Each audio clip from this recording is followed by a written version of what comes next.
Ada satu pertanyaan yang sering bikin dada panas, bikin iri, bikin orang nyengir pahit sambil nyeletuk. Kok bisa ya? Kenapa usaha orang Cina kelihatannya lebih kebal banting? Kenapa toko orang Cina bisa hidup puluhan tahun? Diwarisin dari bapak ke anak, dari anak ke cucu, sementara usaha kita baru juga napas, udah megap-megap. Kenapa orang Cina jatuh, bangkit lagi? Dan capek sama sekali bukan alasan buat berhenti. Ini bukan soal ras unggul, bukan soal darah spesial, bukan soal mereka lahir lebih pintar. Ini soal cara mikir yang keras, dan cara mikir itu ditempa dari rasa takut yang panjang dan nyata. Dengerin baik-baik, orang Cina tidak tumbuh dari rasa aman. Sejarah mereka panjang, kelam, penuh pengusiran, penindasan, perampasan hak, dijadikan sasaran ketika keadaan kacau. Mereka hidup dengan satu kesadaran brutal. Kalau lengah sedikit saja, besok bisa kelaparan. Makanya bagi orang Cina, usaha itu bukan gaya hidup. Usaha itu alat bertahan hidup. Kita usaha karena ingin kaya. Mereka usaha karena takut miskin. Dan rasa takut itu, bro, jauh lebih kuat daripada motivasi seminar. Sejak kecil, anak-anak orang Cina dijejelin prinsip keras. Jangan boros, jangan malas, jangan bergantung pada siapapun. Main boleh, tapi tahu waktu. Jajan boleh, tapi pakai otak. Gengsi itu tidak bisa dimakan. Gaya hidup itu bonus, bukan tujuan. Sementara kita, jujur saja, sering kebalik. Baru ada hasil sedikit, pengen langsung kelihatan sukses. Baru laku, langsung pamer.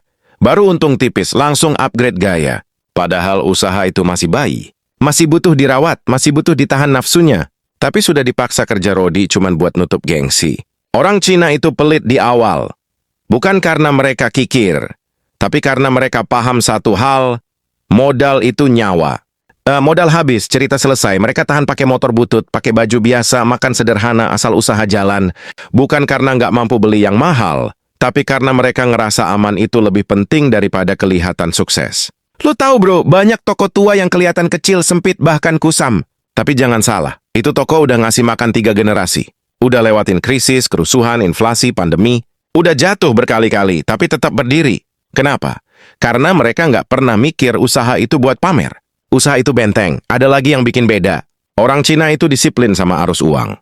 Mereka tahu persis uang masuk dari mana, keluar kemana. Nggak pakai perasaan, nggak pakai asumsi. Semua dicatat, dihitung, dievaluasi. Rugi diakui, untung nggak diumbar. Sementara banyak dari kita baru dapat untung dikit langsung ngerasa jago, padahal yang masuk itu bukan laba bersih, masih ada kewajiban yang belum kebayar. Akhirnya uang usaha ketarik buat nutup gaya hidup, buat traktir, buat kelihatan sukses di depan orang. Dan saat usaha jatuh nih, kita bilang, rezeki belum di situ. Padahal bukan rezekinya yang pergi. Disiplinnya yang nggak pernah datang. Orang Cina juga keras sama diri sendiri. Mereka nggak gengsi mulai dari bawah. Jaga toko, angkat barang, beresin gudang, layani pelanggan satu-satu. Nggak ada kata, ini bukan kerjaan gua. Buat mereka, semua kerjaan halal selama usaha hidup. Lu tahu kenapa mereka kuat? Karena mereka nggak berharap diselamatkan, nggak berharap dikasihani, nggak berharap ada yang nolong. Dunia itu kejam buat mereka sejak lama. Jadi mereka tumbuh dengan mental, kalau mau hidup, lu harus berdiri di kaki lu sendiri. Dan yang paling penting bro, mereka sabar. Sabar bukan berarti pasrah, sabar berarti tahan sakit lebih lama. Tahan untung kecil, tahan dicemuh, tahan diremehkan. Mereka nggak butuh viral, nggak butuh pengakuan cepat. Yang mereka kejar cuma satu, usaha ini masih hidup besok. Makanya jangan heran kalau usaha mereka kelihatan lambat tapi susah mati. Sementara usaha kita kadang ngebut di awal, tapi ambruk di tengah jalan. Ini bukan cerita buat nyalahin siapa-siapa. Ini cermin, dan cermin itu kadang nyakitin. Karena yang bikin usaha orang Cina lebih bertahan bukan karena mereka lebih hebat. Tapi karena mereka lebih takut gagal daripada kita takut malu. Dan selama kita masih mikir usaha itu alat buat kelihatan sukses, bukan alat buat bertahan hidup, cerita jatuh bangun, itu akan terus berulang tanpa kita sadari. Ada satu hal lagi yang jarang dibahas, tapi ini yang paling ngeri kalau lo sadar. Orang Cina itu dididik buat mikir panjang, sementara kita sering hidup buat hari ini. Buat mereka, usaha itu bukan cuma buat dirinya sekarang, tapi buat anaknya, cucunya, bahkan keturunan yang belum lahir. Makanya mereka mikir puluhan tahun ke depan, bukan cuma akhir bulan. Lo perhatiin deh, banyak usaha mereka nggak langsung besar. Pelan stabil.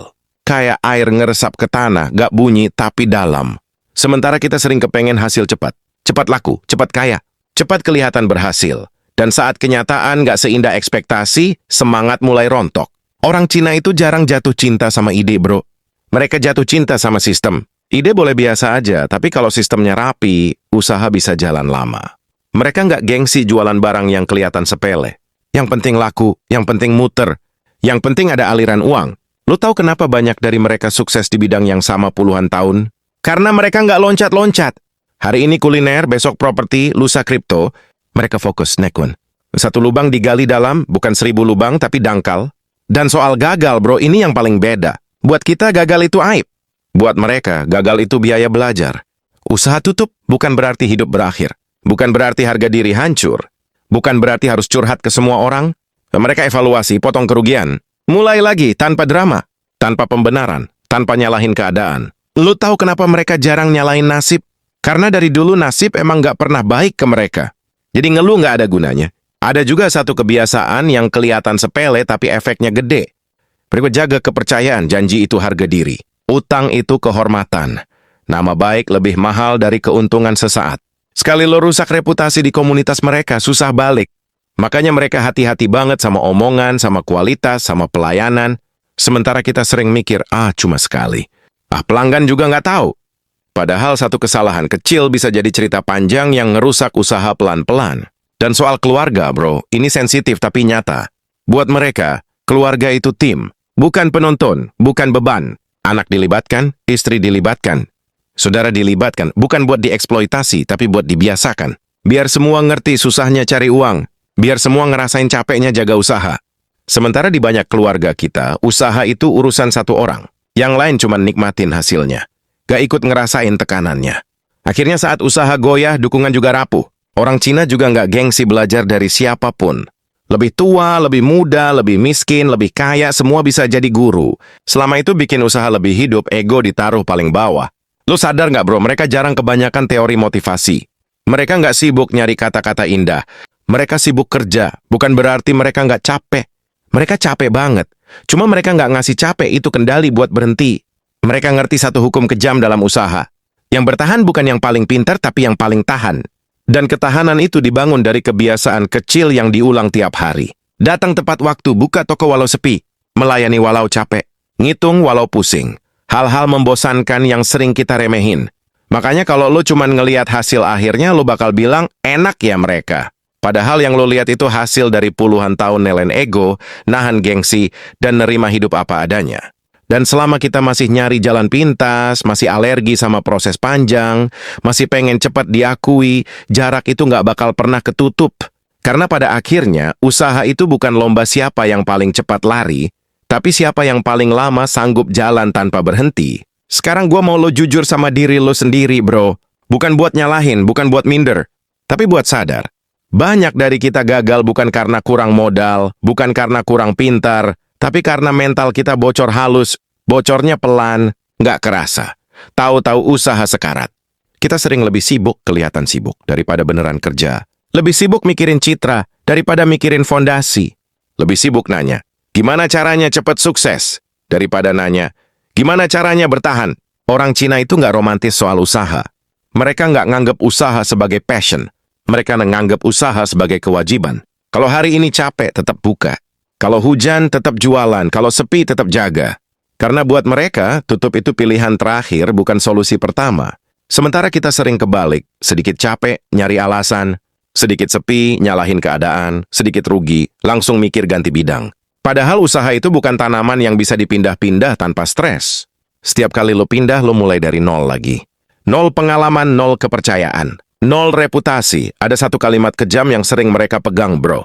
Kalau lo nggak kuat hari ini, lo nggak layak hidup besok, bukan karena mereka jahat, tapi karena hidup emang nggak peduli sama alasan lo.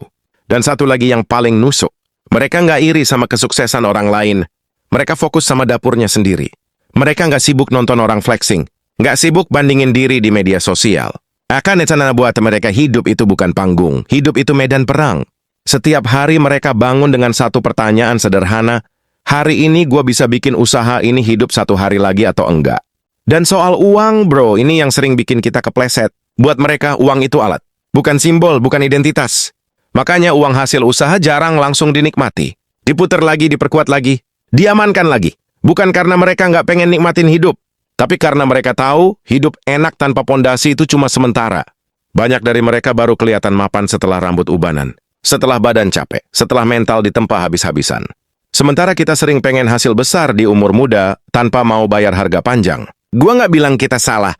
Kita cuman hidup di budaya yang terlalu memuja hasil, tapi males ngebahas proses. Dan ini bukan soal lo harus jadi kayak mereka 100%. Ini soal lo mau belajar atau terus denial. Karena kalau lo perhatiin baik-baik, inti dari semua ini sederhana. Disiplin, sabar. Rendah hati, tahan malu. Tahan capek. Hal-hal yang nggak keren buat dipamerin, tapi jadi pondasi yang nggak kelihatan. Jadi lain kali kalau lo lihat toko tua, warung kecil, atau usaha yang kelihatannya biasa aja tapi nggak pernah mati, jangan langsung nyimpulin macem-macem. Bisa jadi di balik itu ada puluhan tahun kerja sunyi yang nggak pernah lo lihat.